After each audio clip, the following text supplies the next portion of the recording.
गांव के एक कोने में पुराने पीपल के पेड़ के नीचे एक छोटी सी झोपड़ी थी जिसमें रहता था रामू। एक सीधा साधा, मेहनती और ईमानदार व्यक्ति।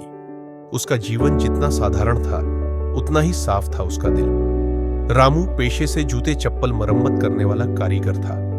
हर दिन सूरज निकलने से पहले वह उठता, अपने औजारों का बक्सा उठाकर सड़क किनारे अपनी जगह पर बैठ जाता। उसकी दुनिया बहुत सीमित थी, पत्नी गौरी, बेटा छोटू और ईमानदारी से भरा दिल। कमाई कम थी लेकिन संतोष बहुत था।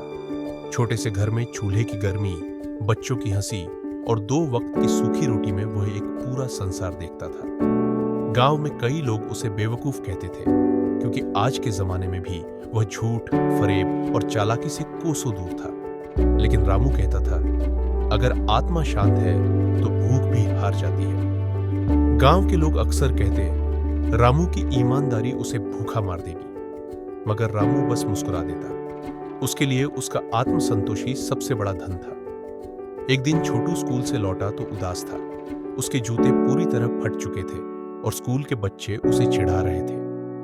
रामू ने उसका माथा चूमा और कहा, बेटा, अगली कमाई में सबसे पहले तेरे लिए नए जूते लाऊंगा। गौरी ने थके स्वर में कहा, हर महीने तो यही सुनती हूं, लेकिन खर्च बढ़ते जा रहे हैं। रामू चुप रहा, लेकिन अंदर से टूट सा गया। उसे पता था कि वह चाहकर भी अपने बेटे को वह सब नहीं दे पा रहा जो वह डिजर्व करता है।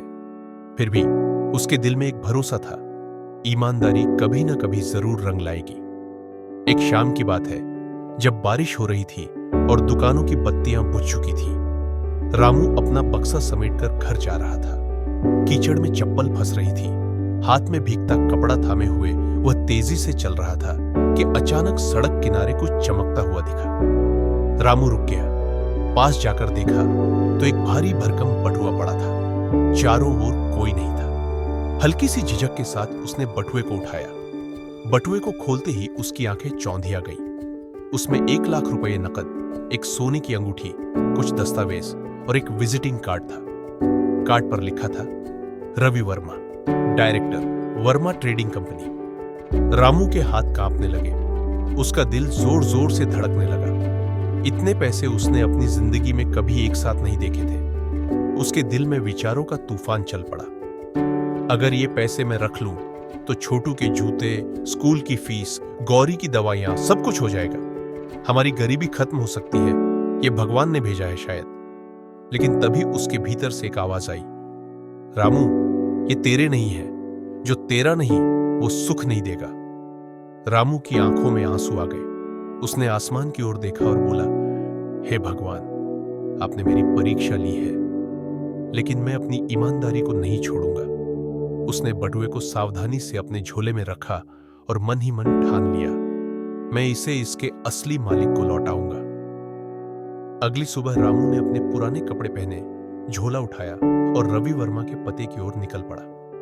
गांव से शहर की यात्रा लंबी थी, थका देने वाली थी। शहर की भीड़-भाड़, शोरगुल और तेज रफ्तार जिंदगी रामू के लिए बिल्कुल नई थी। उसके पैर कांप रहे थे, मगर दिल मजबूत था। आखिरकार वह उस पते पर पहुंचा। सामने एक बड़ी कोठी थी, ऊंची दीवारें, भारी दरवाजा और चौकीदार। रामू ने झिझकते हुए कहा, मुझे रवि वर्मा जी से मिलना है, उनका बटुआ मिला है। चौकीदार ने उसे ऊपर से नीचे तक देखा। उसकी मेली कुचैली धोती, भीगा झोला और थकी आंखें देखकर वह कुछ कहने ही वाला था कि तभी अंदर से एक आवाज आई, कौन है? चौकीदार ने उत्तर दिया, कोई है साहब, कहता है आपका बटुआ मिला है।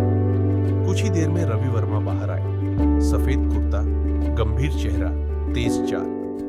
उन्होंने रामू को देखा और पूछा, तुम्हें मेरा बटुआ कहां मिला? रामू ने बटुआ आगे बढ़ाते हुए कहा, साहब, बारिश वाली रात रास्ते में मिला था। सोचा हो सकता है किसी का बहुमूल्य सामान हो, इसलिए लौटा दिया। रवि वर्मा बटुए को देखकर चौंक गए। उन्होंने तुरंत खोलकर देखा। सारा पैसा, अंगूठी और दस्तावेज जस के तस मौजूद थे। उनकी आंखों में राहत की चमक और चेहरे पर अचरज था। ये सब, एक भी चीज नहीं मिसिंग है? रवि ने संदेह से पूछा।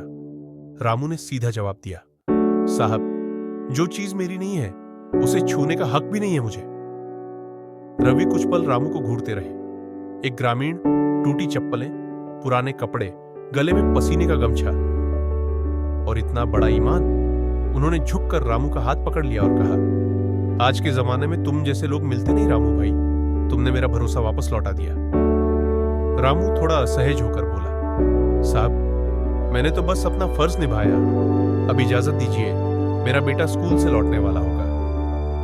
रवि बोले, अरे नहीं, तुम्हें ऐसे कैसे जाने दूं, चलो मेरे ऑफिस चलो। रामू ने मना किया, लेकिन रवि जिद कर बैठे। रवि वर्मा उसे कार में बैठाकर अपने ऑफिस ले गए। एक बड़ा व्यापारिक भवन, चमचमाता फर्श, शीशे की दीवारें, चमकते फर्नीचर। रामू को वहां हर चीज अजनबी लग रही थी। वह संकोच से भर गया, जैसे किसी और दुनिया में आ गया हो। ऑफिस पहुंचकर रवि ने सबके सामने कहा, यह है रामू भाई, जिन्होंने 1 लाख रुपए वाला बटुआ लौटाया, बिना एक भी रुपया निकाले। आजकल ऐसे लोग मिलना मुश्किल है। वहां मौजूद सभी कर्मचारियों ने ताली बजाई। कोई कह रहा था, वाह क्या इंसान है। कोई बोला, आजकल कौन करता है ऐसा। रामू थोड़ा सकुचाया, लेकिन उसके चेहरे पर सच्चाई और संतोष की एक अलग चमक थी। रवि ने पूछा, रामू भाई, आपको किस चीज की सबसे जरूरत है इस वक्त। रामू ने झिझकते हुए कहा, साहब जरूरत तो बहुत है, पर बस एक जोड़ी जूते अपने बेटे के लिए चाहिए और थोड़ा इलाज अपनी पत्नी का करवा लूं। रवि ने मुस्कुराते हुए कहा, इतनी ईमानदारी का इनाम इससे कहीं ज्यादा होना चाहिए। फिर उन्होंने अपने मैनेजर से कहा, रामू भाई की पत्नी का इलाज अच्छे अस्पताल में करवाया जाए और इनका बेटा जहां चाहे वहां पढ़े। मैं उसकी पूरी पढ़ाई का खर्च उठाऊंगा। रामू की आंखें भर आईं, उसका गला रूंध गया। कांपते हुए हाथ जोड़ते हुए वो बोला, साहब आप तो भगवान बन गए मेरे लिए, मैंने तो सोचा भी नहीं था। रवि बोले, रामू भाई भगवान नहीं, बस इंसानियत का कर्ज चुकाया है मैंने। रवि ने अपनी कंपनी की एक ब्रांच में रामू को काम भी ऑफर किया। ऑफिस परिसर के रख रखाव का, पक्का वेतन, हेल्थ सुविधाएं और सम्मान। रामू ने हाथ जोड़कर धन्यवाद कहा और झोला उठाकर रवि को प्रणाम किया। उस दिन उसकी आंखों में सिर्फ आंसू नहीं थे, वहां एक नई उम्मीद थी, एक नई शुरुआत थी। वह जब गांव लौटा तो घर पर गौरी चिंतित बैठी थी। रामू ने दरवाजा खोला और बोला, गौरी, आज भगवान मेरे घर आए थे, इंसान के रूप में। गौरी हैरानी से पूछी, क्या हुआ रामू, कहां गए थे। रामू ने सब कुछ विस्तार से बताया। गौरी सुनती रही और आखिर में उसकी आंखों से भी आंसू बह निकले।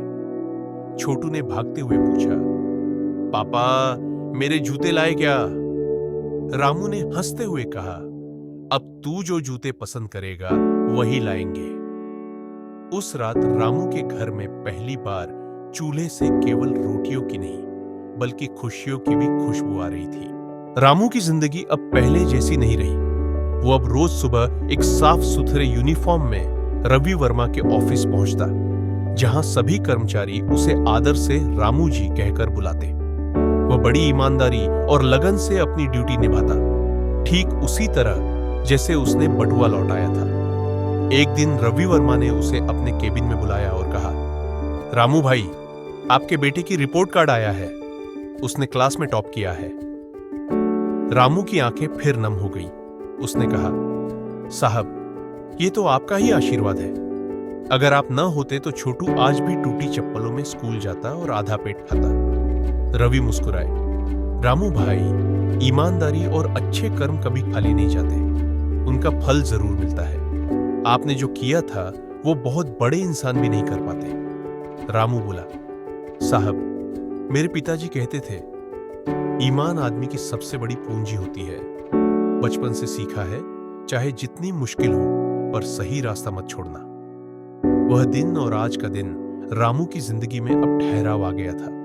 गौरी का इलाज पूरा हो चुका था, छोटू एक अच्छे स्कूल में पढ़ रहा था और गांव में लोग अब रामू को आदर से देखते थे। गांव में जब किसी को मदद की जरूरत होती तो रामू सबसे पहले आगे आता। वह कहता, मैंने अपनी जिंदगी में सीखा है, अगर किसी के पास कुछ नहीं है तब भी उसके पास मदद करने का दिल होना चाहिए। कई बार गांव के लोग पूछते, रामू भाई तुम्हारी तो किस्मत ही पलट गई। रामू मुस्कुराते हुए जवाब देता, किस्मत नहीं, कर्म बदला है। मैंने कुछ चुराया नहीं, बस लौटाया, और ईश्वर ने मुझे लौटा दी पूरी जिंदगी।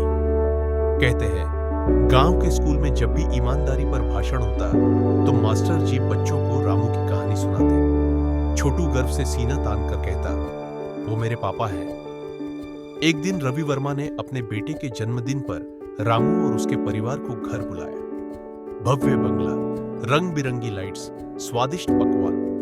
रामू थोड़ा सकुचाया, लेकिन रवि ने कहा, आज आप हमारे मेहमान नहीं, हमारे परिवार का हिस्सा है। छोटू ने रवि के बेटे के साथ केक काटा और गौरी ने पहली बार किसी अमीर घर की रसोई में मिठाइयां परोसी, पूरे आत्मविश्वास के साथ। उस रात रवि और रामू छत पर खड़े थे।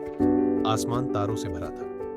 रवि बोला, रामू भाई, आप जानते हैं उस दिन अगर वो बटुआ किसी और को मिलता तो शायद मैं इंसानों पर से भरोसा खो बैठता। रामू ने हंसते हुए कहा, साहब, अगर आप जैसे लोग भरोसा न रखें तो हम जैसे लोग ईमानदारी पर कैसे टिक पाएंगे। रवि ने हाथ बढ़ाकर रामू का कंधा थपथपाया। आपसे बहुत कुछ सीखा मैंने। धीरे धीरे समय बीतता गया। छोटू कॉलेज तक पहुंच गया। गौरी गांव में महिलाओं को पढ़ाना शुरू कर चुकी थी और रामू अब ऑफिस में सिर्फ सफाई का काम नहीं करता था। अब वो छोटे कर्मचारियों का सुपरवाइजर बन चुका था।